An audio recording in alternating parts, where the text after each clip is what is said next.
Essa daqui é a lendária Honda X R250 Tornado.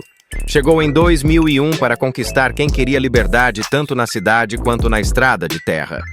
Com seu incrível motor 4 tempos forte, resistente e com aquele ronco inconfundível. Suspensão confortável, mecânica simples, moto leve e versátil, perfeita para o asfalto e para as trilhas. Tinha um consumo um pouco alto, banco duro em viagens longas e peças que hoje já não são tão fáceis de achar. Mas pergunta para qualquer um que teve. A Tornado é paixão até hoje. Uma trail que marcou a juventude e ainda faz muita gente sonhar em ter uma na garagem. E você já teve uma? Deixa seu comentário aqui.